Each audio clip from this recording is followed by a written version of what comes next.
Hello again, welcome to another episode of the Franchise Everything podcast where we talk about everything and anything franchising. And this is, I always say it's a different one. It's the same thing I say every time, but here it's very different. We're here with Joel Kleber, who's the CMO of the Gyms Group. G'day, Joel. G'day, Glenn. Thanks for having me. Thank you for having me in your studio, mate. No worries. I've seen so many of your own podcasts and everything like that, but we're here to have a chat with you. Thank you for hosting us here today. No, we appreciate it. And when you told me all the guests that have come on previously, it's a big honour. So, I really appreciate you coming out here. Thanks, mate. So, this one we're going to do a franchise business leader podcast because, without a shadow of doubt, mate, you're a business leader in franchising. You're the top franchise executive. Yeah, 2024. I've got to give that a shout out, of course. Yeah. So well done for that, mate. All you've achieved there. So, for those who don't know you. In the franchise marketplace, which I think it'd be a bit odd if they didn't know of you. Just quickly tell us about yourself and your background. Sure. Well, I've been at gyms for 14 years. I didn't plan on staying here for 14 years. I was doing uni back in Warrnambool, and you had to transfer your course up to Melbourne because they only offered 2 years for law and commerce down in Warrnambool. So you're doing law and commerce? Yeah, law and commerce in Warrnambool. You had to transfer up, and then transferred up, and I didn't have a job. And I was mooching around my half sister, and she's like, "You got to get out." And then I had a mate who was moving back home to Warrnambool, and he goes, "Oh, you should ring up Gyms Group. They're always looking for people and all that sort of stuff." And I rang up 3 times, and the reception wasn't very helpful. And the third time, she was helpful, and then she's no longer here. And then she was gatekeeping. Yeah, she was gatekeeping. And then basically got a 2-day a week job in the legal department as a paralegal. Jim likes to say on the last gym, I started as a junior doing a nothing job or something like that, but I was doing franchise contracts and stuff like that back in the day. And from there, I've just morphed into different areas in the business where they've needed people, right? So from there, I went into insurance, which was in crisis mode. We had around 14 staff all quit. It was just me and another guy at the time, and we built it up from that. And then from there, took over our documents, legal and compliance department and sort of fixed it up a bit. And then from there, I've just sort of morphed into the marketing, into the website of it, which was what the business needed. We had no real Gyms Group promotion as such, very disjointed, and sort of just used my initiative and went into there. Yep. And then from there, I've just sort of built it since 2019 with all the content stuff, which has really developed from not knowing what the heck I was doing at all. Maybe some people might think that this still is the case, but to what it is now. You know, and we've had net 2,000 franchisee growth in 6 years since I've started doing that. And that's just not me. I've got a great team, with our videographer guys like Charles there and over the years who helped me do it. And probably the most important thing is Jim allowing me to do that and having trust since 2019 to pretty much just do everything you see online. As much as possible. So for those who don't know, what is the Gyms Group? So you say gyms and Gyms Group. What is it? Yeah, well, the Gyms Group, Gyms Mowing is probably our most well-known brand, but Gyms Group is the parent brand or the parent company, the national franchisor. Then under that, we have our sub-brands like Gyms Mowing, Gyms Cleaning, Gyms Antennas, Gyms Building Specialists. That's a lot of home services. And we got some professional services like Gyms Conveyancing and Gyms Bookkeeping as well, and things like that. So anything that's a mobile service, we're interested in or we can try and do. So we've actually got around 560 service codes.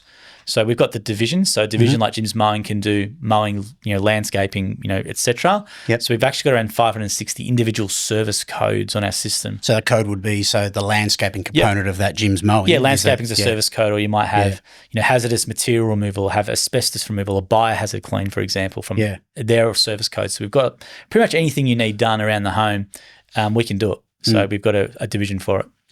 Many more divisions to come?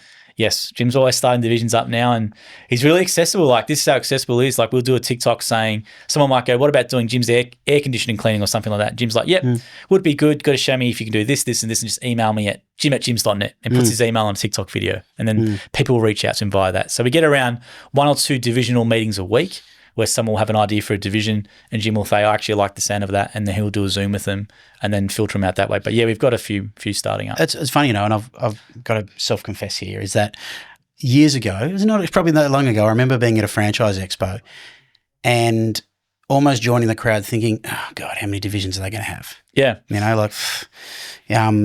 I think it's a bit ridiculous. A lot of people were saying that. There were a lot of people who were suggesting that because, for many years, Jim was fairly tight on the divisions there, and all of a sudden these divisions just started spawning out of everywhere. Yep. And it almost seems like it's an entrepreneurial sort of approach that, okay, let's have a crack at that.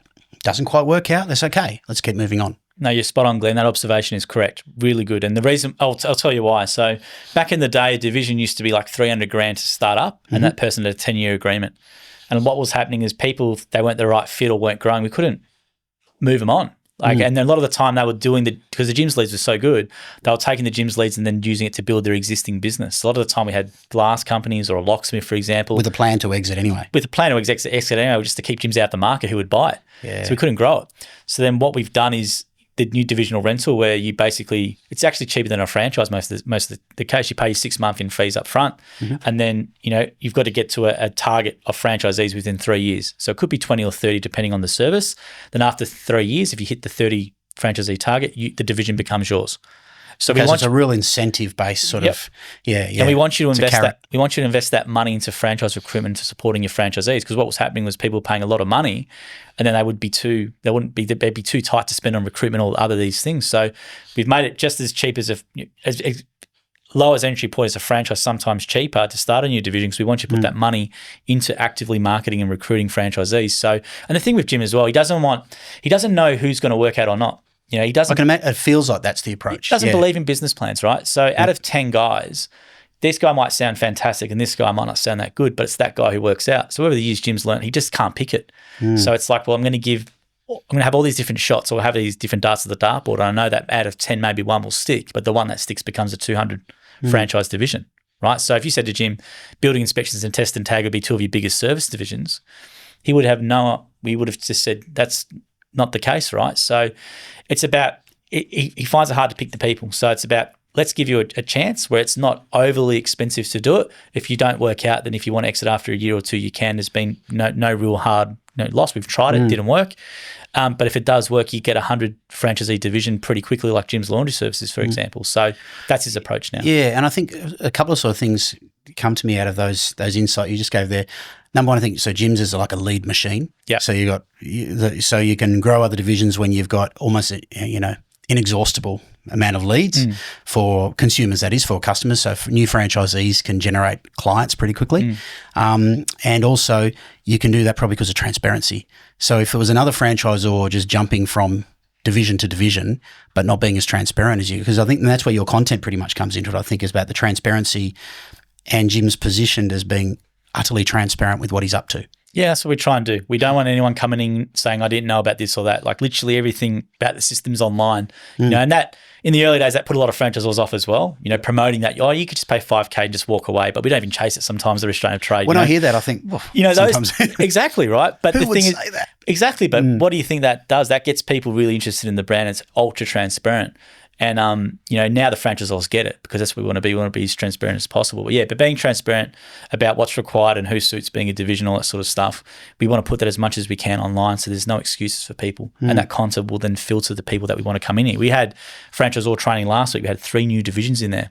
One guy literally said to me, I've watched everything that Jim's done. And that would be literally thousands of hours of stuff, right? And he was trying the AI chatbot and all these things. And I now know where these are coming from. But asking some really targeted stuff and consuming all this stuff about Jim, and he just knows everything about the ethos. So he's a far better prospect than what he would have been if he didn't watch all that sort of stuff. So for us, it's a really good filter, and it brings in people to the brand who align with the values of the founder. So with you starting out, and we're going to get back to your personal story soon, because we're actually doing this in reverse to what we would normally do, these sorts of things, because I want to give some context to all that first. But so with you and your content approach right now, so your content, from observation from outside, I've seen that the content has been the key difference to add 2,000 net franchises in that period. So I've seen that content, because that's the thing that's changed markedly. It's the one thing that's changed in the group. That's it. Everything else has stayed relatively constant. Correct. Probably still just as transparent, but not as content video transparent. So that is the thing that changed. So when did the penny drop for you that content was going to be the key driver, or video content in particular was going to be the key driver for franchise growth into the future? When we did a thing called Ask Jim. So when we did a Facebook live stream, I started dabbling in the Facebook page. I got rid of the agency that weren't doing much. And then we did this thing called Ask Jim, which was a live Q&A with Jim at my webcam, like in front of my webcam over there. It's quite funny, the old one from 6 years ago. I think I saw the post on LinkedIn the other day. Yeah. It's a classic one. But it's like all the questions we get, is Jim real?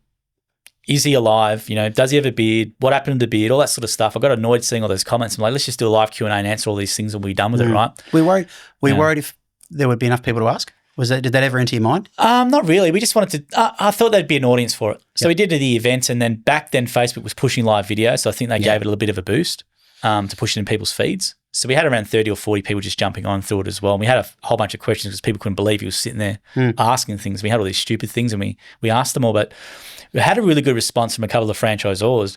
And then they said, can you do it again? Like, you made Jim seem like he's human, right? Because he's a very intimidating figure outside, but it's like you made him seem like he's a human, real person. And then we had a couple of people would come. We did it again, and then people were sending in their prospects to it. So the franchisors were getting their prospects to watch and ask Jim a question. And we had prospects asking 3 or 4 questions to Jim live on the thing. Then they'd come into training. And then they'd go up and go, I asked you this and asked Jim. I asked you this and asked Jim, and that sort of stuff. And Jim's sort of going, that actual activity of doing what we've done is translated into franchise sales. And then from there, we just kept doing it every week. And then Jim's like, we need to do more of this stuff. So I gave him the Gary Vaynerchuk book, Crushing It, which I've been listening to. Now, he won't listen to me sometimes, but sometimes if I give him an audiobook recommendation, he'll listen to it and then it sinks in and he'll come back to me like it's his idea, right?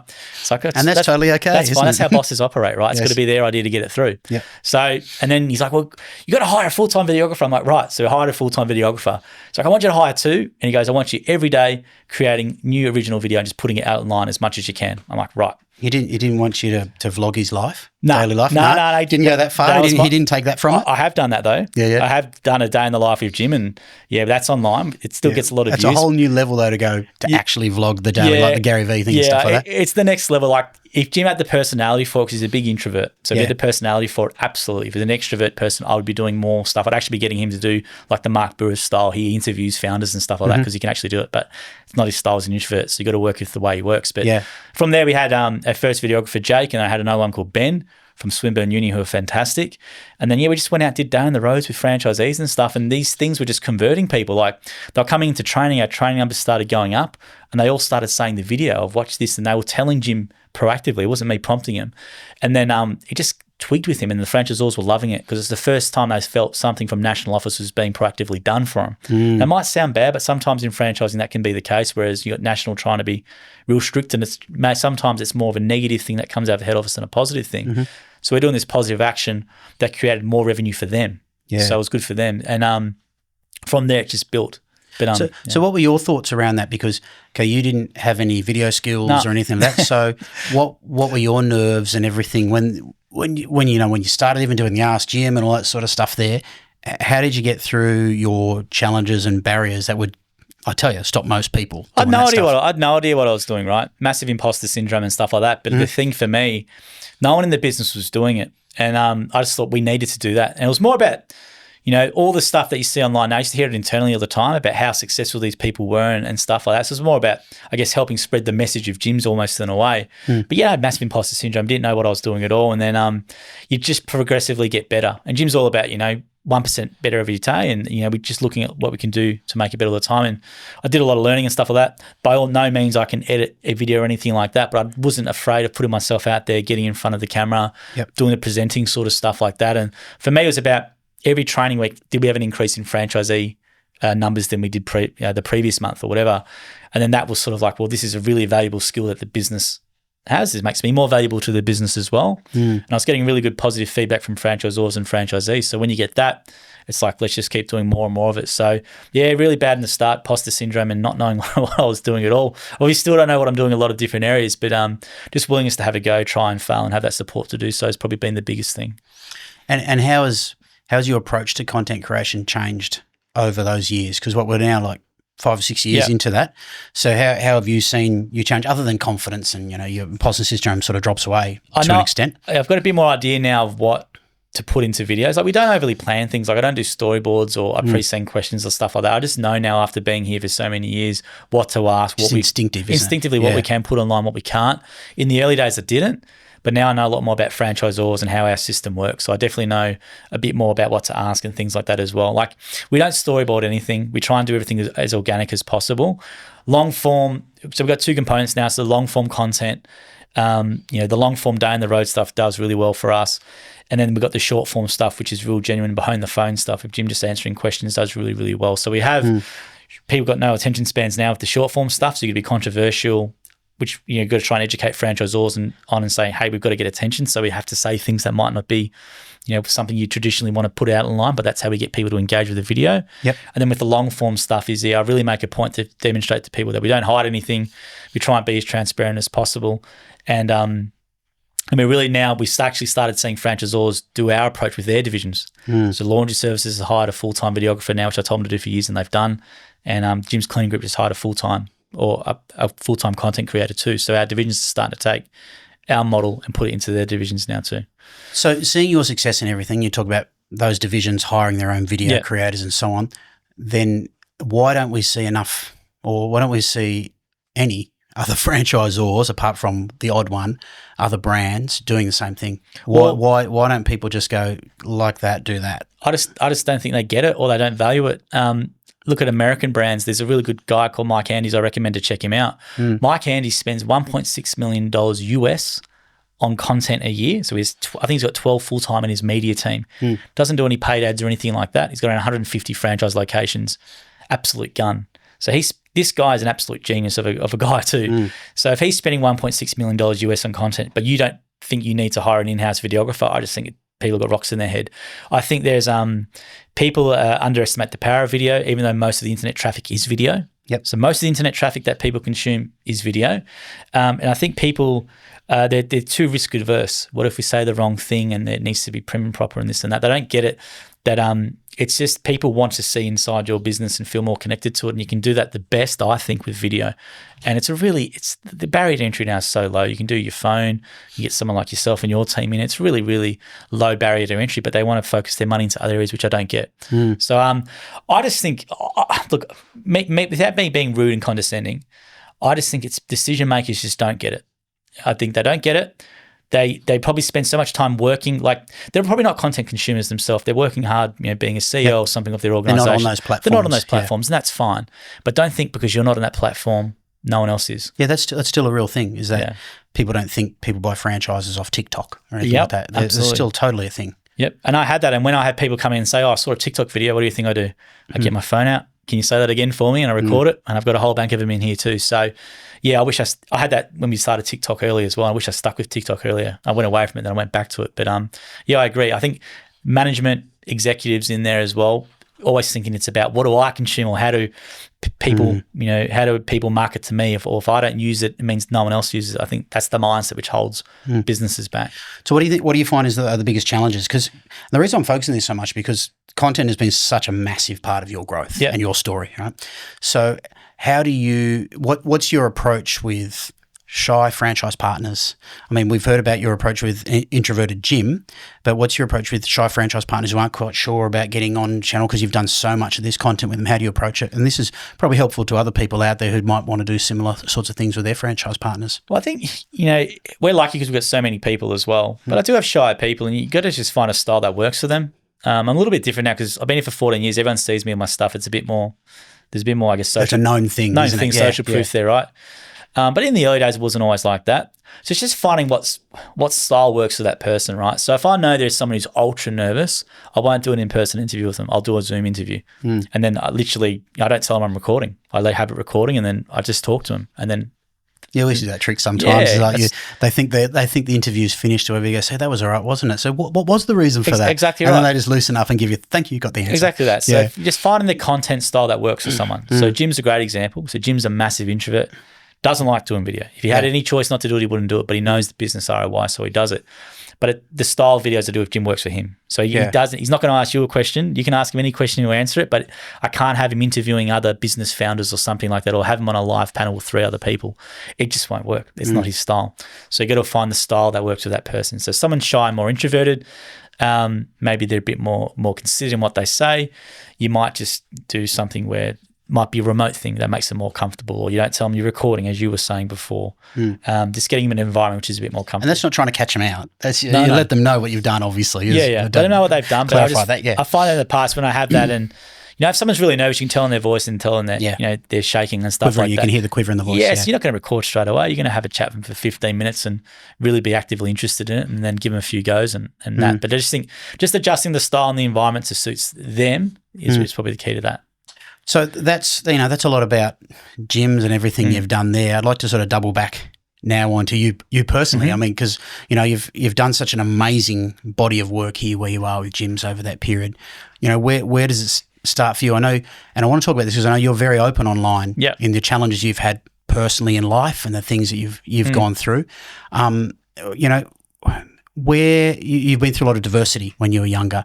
So can you fill me in some more detail about the things you went through as you were younger? I know you were in the foster care system and everything like that, and how that has shaped you as you're going forward into what you are now, because you're clearly a very driven person. No, I appreciate that.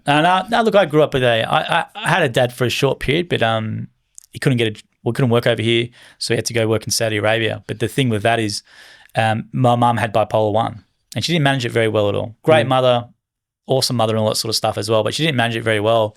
And my dad, because he's in Saudi Arabia, they don't let you out of there. It's very hard to get out of there after, to come home. Why was it Saudi Arabia? What was it? He had he couldn't get this type of job. He was working for Siemens at the time, and he couldn't get the type of, he wanted to do electronics communications engineer, and the king at the time was putting all the GSM network into Saudi Arabia. So he was a very smart man. So he was over there working for the telecommunications for Saudi Arabia, for the kingdom over there, really good money. And I don't think he wanted the responsibility for the family, to be honest. So he was over there for 51 weeks of the year, then come back for 1 week, and that was it. But the problem with that is mum couldn't handle her bipolar, and she needed someone there. And being bipolar 1, you're always up and down, but she was more on the manic side, and she didn't manage it very well. And it gets worse and worse as you get older. So if it's untreated, yes. A lot of people with bipolar, I'm not going to say this for all of them, but I'm better now. I don't need to take my medication anymore. All right, I don't need to take lithium anymore. My videographer Jono and I were only talking about this type of thing in the car on the way here. Everyone feels good, everything's okay, and they make decisions around when they're feeling good. They don't need it anymore. Yeah. So people with bipolar, from my experience anyway, they take their lithium or whatever, and then they don't.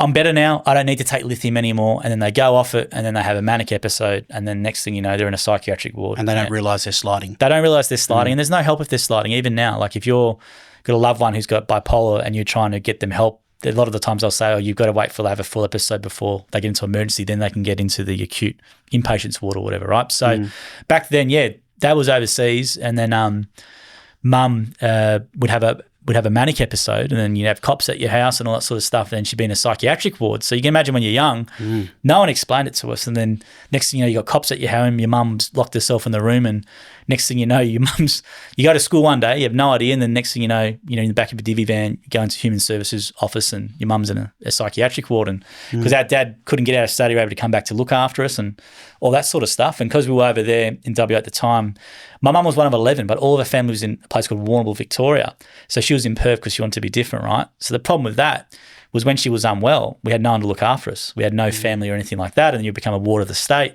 So then you have to go into foster care and all that sort of stuff as well. So and you said we? I have a younger sister. Yep. Yeah, but then we'd go in there, and then you'd have to go into foster care and all that sort of stuff. And we're pretty good in a way, because you go in foster care for a bit, then your friends, family at school would find out, and then after a month or two, after going through the approvals and things, they would then take you into their home until your mum got better, and then mum would come out, and then it'd be the same sort of thing. She'd be good for a year and a half. I'm better now, I won't have this again, and then the same cycle would continue.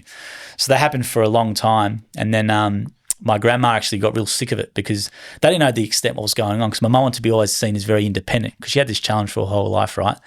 And then she wasn't telling what was going on. So my family, they were over here in Victoria. Yeah, Victoria. And they had no idea, because if they had an idea, they would have come and helped us. Wow. But they had no idea. My dad didn't tell them what was going on. So we didn't, in hindsight, we didn't even have to go into there. We could have just been looked after in Victoria or whatever, or they could have flown over.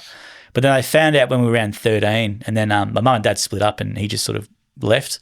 And then, and then they basically, my grandma paid for my uncle to come over, and basically we had to chuck out everything in the home, and because mum didn't pay the bills, because dad was sending money over to mum, but because she wasn't really good with money, she'd just spend it on us kids and all these things and not pay the mortgage. So we lost the house, and then, within 3 days, chucked everything out in the house, all the possessions pretty much in a skip bin, and whatever we could fit in the car, and we drove across the Nullarbor, and that was it. So it was pretty full on. And then the foster care was challenging, because we just weren't explained what was going on. So back then, like even our mum was very embarrassed about bipolar condition, so she never ever explained what it was, or there's what was actually happening. What was happening there? Stuff was going None of on. like that. And the only time we'd get that was like with police or ambos would come to the house, and they wouldn't tell you much either. They were really good, but they wouldn't explain much to either. And so at those, they're critical moments in life, aren't they? That if it's just like, we talk about moments in life. If there was one person who maybe had taken the time to identify that and explain, this is why this is happening. Yeah, we never had that, and that was the big frustration. Was no one explained to us what bipolar disorder was and how you can help mum and this and that. Because our mum didn't like her having bipolar disorder. She was really embarrassed and a lot of stigma about it. So that was fine. But she wanted to try and be as normal as possible. When the fact was she wasn't, and that was the problem, right? And when you have her trying to act like a normal person, which she was when she was well, she was fantastic, best mum ever. But there was no support for us when she started slipping. We knew she was slipping, but we just had to wait for her to get full-blown manic, and then the cops would come, and then you'd have a 4-week period when she was doing some really dangerous behaviours, like just crazy conspiracies and hallucinations, and this person's out to get us, and your dad's coming to kidnap us from Saudi Arabia and arming us in the house, all these sorts of crazy things, right? And we had to go through it by ourselves. And so what are you thinking at that time, you and your sister? Is it a younger sister? I was just scared, younger sister, just scared. Like, you just had no idea what was going on. We couldn't work out why our dad didn't want to have anything to do with us. And like, I've reconnected with my father since, but like, he was in Saudi Arabia. He couldn't exactly leave his job from the Saudi Arabia and get back to look after us, but it was sort of like, well, hang on, where was your priority? So that was very hard as well. I remember that when I didn't know you very well. I remember that some stuff, and it stuck with me. You posting about your dad saying that you mended that bridge and forgave him. Oh, yeah. And I said to my wife at the time, how could you... What's that mindset? I personally don't understand that mindset. It's hard to fathom if you're not in that situation. Well, being a father now, absolutely, you're a father yourself. So like, you do anything for your kids. So when I found that very, very hard to especially knowing how what our mum's condition was too. If our mum didn't have mental health challenges, whatever, because she had bipolar disorder, plus we had no family there, that was a risky environment to leave us in as well. And then we had to sort of get through that. And it definitely does shape you. Like, it's very hard to sort of leave that stuff in the past. There's definitely, it definitely does shape you. And so how do you think that has shaped you? Because you're a new father now as well. Have you noticed, has it noticeably shaped you in certain ways that you identify? Well, definitely, like, when you don't have that father that you want to be that father, right? So you have that, all I have to do is the opposite of what he did, right? And that's pretty much the manual of how I can be there for my daughter. But it's pretty much initially, I used it as a crutch. So basically, always the victim, right? So, I've had this bad experience growing up, so the world's going to reward me, just out of the blue. I don't have to do anything for it, right? Just going to wait for it. Victim mindset, all this sort of stuff for a very, very long time. Then I switched that mindset around probably 25, 26. A few things happened. Then I started going, this is not getting me anywhere. I need to sort of be proactive in relationships and this and that. And once I started doing that, things started clicking and turning for me, and things started happening. So you were making yourself accountable? I was making myself accountable, and it says you can't use it as an excuse anymore. Like, no one cares. Like, you just can't use it as an excuse anymore. And when I started getting out of that victim mindset and being really proactive and saying, I'm going to use this as a strength, right? So for me, we were really resilient. When I look back, when I told my story a bit online, it's just normal to me. So that's what I lived through, right? And a lot of people have these situations, right? But that's not the norm for a lot of other people. So when they hear you go through that sort of stuff, they're amazed by it. It's like, well, that's just what I lived through. So when you look at it and go, well, the things that I've learned during that period, really resilience. I've been in all these situations which required a lot of change and a lot of uncertainty, so I can deal with that sort of stuff. So once I realised all the strengths and the benefits I got from it too, and started looking at the positives from it as opposed to the negatives, things started happening.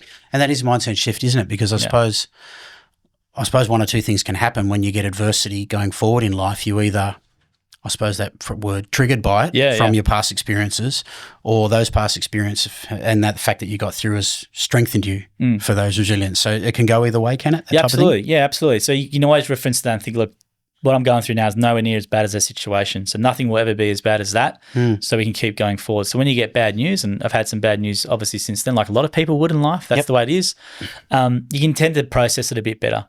Yeah, so using your past and looking for the good things in it, and then using that and focusing on that as your strength moving forward, as opposed to the negative, which a lot of people unfortunately still do, and things like that. Like, I've never been. I think I went to a psychologist probably. Even growing up, we weren't even offered a psychologist and stuff like that. Like, and then but this isn't that long ago. No, it's not that long ago. We're not talking like 80s and stuff here. No, we're not talking the 80s. So this is early 2000s and things like that, and even schools and. But now there's a lot better things available for people. But back then, we didn't. We got offered psychologists and stuff, but we always had a disdain for them because they were the ones who took my mum away, and they were very patronising to us as kids when we. You wouldn't understand. Yeah, you wouldn't understand, and they were giving a lot of electric shock treatment to my mum, right? ECT, right? Yep. And then, we had no say in that sort of stuff. And, even when we were a bit older, when I was involved a lot more with my mum's conditioning, helping her out, it's still not getting an input in regards to ECT and all these things of what they were doing and medication. And it was only towards the end of her life that I was a bit more involved with, actually started treating with a bit more respect. So I've got a real aversion to psychologists and psychiatrists and things like that. That's a trust issue with them. Trust issue. And that's a problem for a lot of people as well who grew up in similar situations to me. Yeah. So how has it affected your career? So as you've progressed through, have you been able to you sort of use that as a fire? Is that a fire? Do you find that sort of those circumstances? Yeah, once I started using it as a fire, and because you have a lot of self-esteem issues, I think, from that. Like when you don't have especially your father, all this data around fatherless homes is like it's negative, right? So you're less likely to be successful, right? And I guess Jim's in a way sounds really interesting. Like Jim himself, that's my home, that's my mentor, that's my father figure in a way. Yeah. It sounds really cheesy. No, you can see it. I mean, the logical. That's the really cheesy, but parallel. He's backed me, right? So this really rich, successful entrepreneurial man has backed me and given me a lot of support.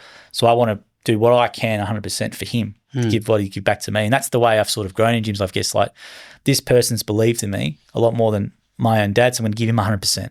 So that's how I've done it. So when someone like him has given me the opportunity, I use all my I'm not really afraid of a lot of things, to be honest. So if there's something I need to try and unlearn, I can just try and learn it, and that's how I use it into this business as well. If I don't know something, I'll try it. I've got permission from him to try and fail. If I make a mistake, I own up. I try and be as honest as I can. And then what can we do to try and make the business better, and how many more people can we help get into the great industry that is franchising, which cops a lot of bad rubbish online, as we know. Yeah. So what can I do to really help spread that message for him? So that's sort of the weird way how I use it into what I do. And you're quite involved in mental health broadly. Yeah. Outside of these, you've still got a podcast. Yeah, I've still got it. I haven't seen much of it. Yeah, I had a few issues with guests because I interview a lot of people with bipolar disorder, right? And it can be quite challenging sometimes as well. They might change their mind about an episode, or they might get unwell and this and that. So I had a couple of issues. To remove episodes and stuff. I had an issue with a former well-known NSW politician, which is a bit disappointing because it's a great episode. But I'm going to get back into it again. It's called the Liz Experience Podcast. And basically what it was more focused on talking about bipolar, schizophrenia, and young carers or kids who have parents with serious mental health conditions, as opposed to the typical depression and anxiety, which I see a lot of, and there's nothing wrong with that. But most mental health podcasts are geared towards depression and anxiety. So mine's trying to get more deeper into schizophrenia, people with bipolar disorder, or kids who grow up in that situation, and just talking and letting them share their story to talk about the things. Because when you hear these stories, you think, geez, there is a lot of mental health awareness, but there's not enough mental health action. So it's funny. There's awareness, but it's almost like that awareness. We know we need something to do, but how much implementation is there? There's none. Yeah. And exactly right, Glenn. And I've had Brad McEwen on, who used to be the Channel 10. Oh, yeah. Really great guy. And, he was saying the same thing. There's so much awareness about it, but when's the action going to happen? And it's like we're aware of the problem, but what do we do about it now? It was like the government cutting the sessions. It used to be the 10 mental health counselling sessions or whatever was on the referral. Now they cut that in half or whatever it was, right? So budget saver, you know. And governments get it backwards. They don't. Like, I'll give you an example. Like, my mum had bipolar disorder, so she was on a disability pension for 30 years. But if you could have kept her well to a point where she could have kept the job and all that sort of stuff, and then the kids, me, for example, become a protective member of society. Yeah, that pension isn't necessary. It isn't necessary, right? So you're trying to give a kid a better chance of succeeding as well, because the stats show if you're a single parent home, you're less likely to do or earn as much as other people and stuff. So where can we invest in, keeping parents or keeping people as mentally healthy as possible to make them as productive as possible? And if you look at the costing of it, especially bipolar disorder is the one I really know about, how many lost days a year and things which happen due to bipolar disorder. If they actually invested a bit more in the actual supporting of people with the condition and the loved ones around them, you'd actually get far more economic benefit over the long term. And it sounds like people might sort of roll their eyes about talking about the economic impact of this sort of stuff, but it's real. I've had some exposure to ASD and ADHD and stuff like that, and the impacts that has on productivity and people being able to function and supports. And we're talking about NDIS under pressure so much from a budgetary perspective. Yeah. Real implementation of this sort of stuff to actually try and have some outcomes for them is crucial. Yeah, and having enough acute inpatient beds and stuff, if someone has a manic episode, they can't just go straight to an acute inpatient surgery. They have to go to the emergency room. And sit there for 12 hours and wait for... Yeah, I've done it a lot. Great Christmas result. Eve, I done walk out. Yeah, Christmas Eve I did it with my mum probably when I was 32. Christmas Eve, I'm in there, and I'm just like, hang on. And they're asking me all these questions. It's like, you've got a history there. I don't need to go through and out these questions, but we're sitting there for like, I think it was 6 hours in an emergency room, and she's full-blown mania. Like, it's just, and you just can't get the help where you need. And this is only recent, right? And then people generally just get up and walk out. Yeah, they go up and walk out, and then they become a risk to themselves, and then you have to go through the whole procedure and all that sort of stuff, and there's no common sense a lot of the time. And then also the money, like there's a real disjointed mental health awareness. There's so many charities that do mental health awareness, which is great. But it's really disjointed. There's so many of them. Like it's a chaotic space in many ways, isn't it? As far as where do you put your support? Where does the money go? Yeah, you need more. And often, sometimes I gather founders of these things are fighting against each other or internal disputes and everything about it because everyone's got a very rigid way of what they think the solution is. Absolutely, absolutely. And everyone's very passionate about it. It's a very passionate topic. And it's great that the conversations is there, which has massively changed. Like back when I was younger, there's no way you'd be talking about this sort of stuff. But now there's a lot of mental health awareness, which is fantastic. You got Are You OK Day coming up soon, for example. But yeah, we need more beds. We need more support for the families. Like my mum had a single mum with bipolar disorder. Like she had no help with parenting and all those sorts of things. And you've got to think about it as well, the actual kids who grow up in these environments too, which is very never discussed. So a lot of time we talk about, bipolar disorder or schizophrenia, but if they've got a family or if they've got kids and stuff, that's really hard on the family unit. There's no consideration for them. So they call them now young carers, which is great. There's some good organisations in that space. Some recognition at least. Yeah, there's recognition, but you get none of that sort of stuff. And you think about it like that kid as well is doing a really good, they're like suicide prevention in a way, because my mum, she told me multiple times, was only there for us kids. Like if us kids wasn't around, she wouldn't be here, right? So the kids who live in these environments are generally the thing that keeps the parent going, in my opinion, anyway. And they keep the parent, hopefully as healthy and as living for as long as possible too.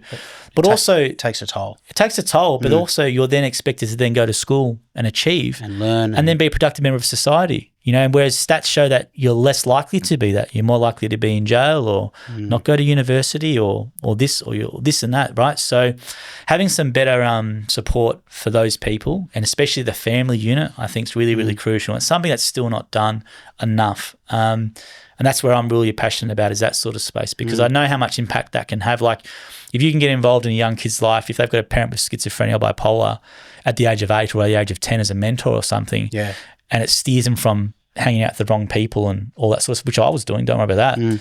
And moving to Victoria is probably the best thing that happened to me. To get them away from, you away from that absolutely, because set of friends. I was going down a really wrong path and stuff because I had no guidance, no nothing. And then I had loving family, extended family over here, which completely put on a different path. But that path wasn't, wasn't always the way. Yeah, I could have been in jail, no problem.